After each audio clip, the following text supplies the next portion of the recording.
So, season 3 of The Walking Dead started this Sunday, along with the flashlight suppressors, but I'll get back to those. So, season 3 starts off with Rick and the gang doing a high-risk entry into an abandoned house like the real-life operators that they are.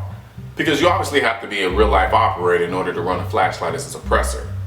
Or the writers of The Walking Dead have a very low expectation of our intelligence level. Now, as far as the suppressor flashlights, I tried to keep an open mind, but there was something about seeing that mag light on the end of Rick's Glock 17 that made me hate myself for even trying to make that make sense. And Rick's son Carl decided to join the make-believe suppressor party by coming up with his own equally ridiculous contraption. Let's talk about Carl for a minute.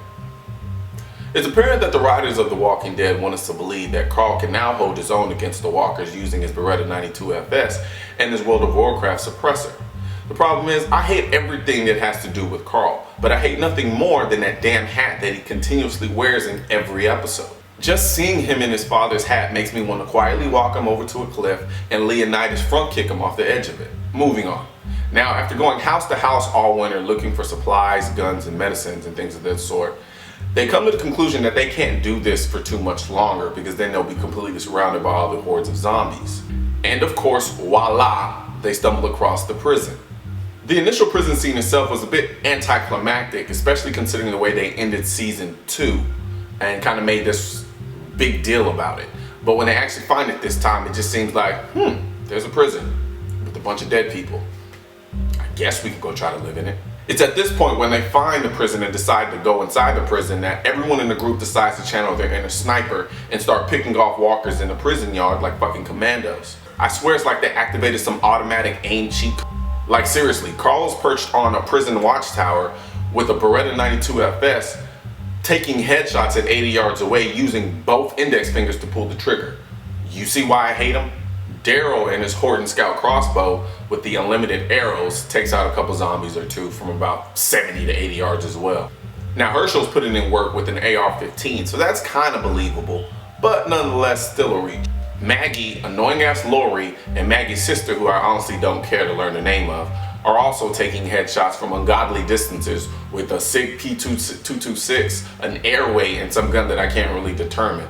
Glenn is obviously the ninja of the group because I never see him with the gun, but it's okay because I actually like Glenn. Because she's wielding an AK-47 with an underfolder and a quad rail system, Carol becomes my favorite character for about 2 minutes. Right up until she accidentally almost shoots Rick. At that point, I would snatch away her operator life card and relegate her back to being somebody that I don't really care about. And as far as I'm concerned, T-Dog doesn't exist.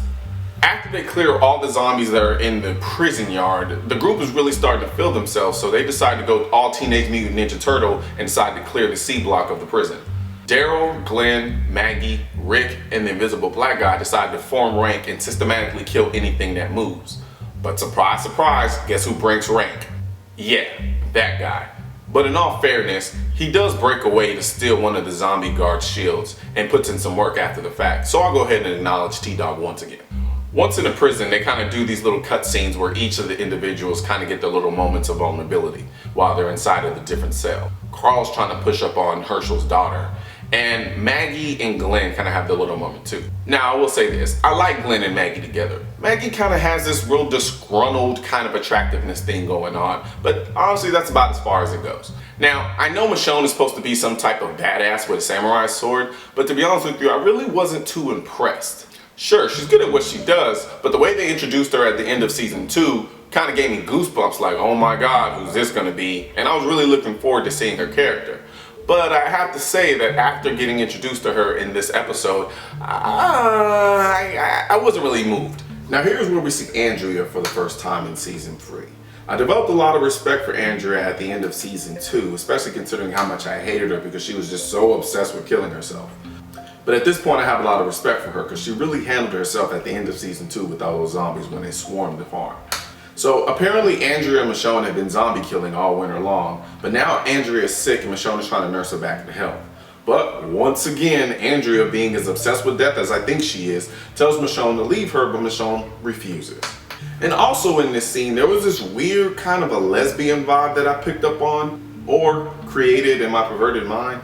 Speaking of perverted, if Daryl and Kara decide to do each other, I'm gonna off myself. because there's nothing sexy about that whole cancer survivor chic look thing that she has going on.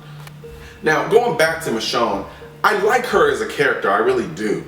The girl is bad, but I think that she just couldn't live up to the goddess status that I embedded in my mind at the end of season 2.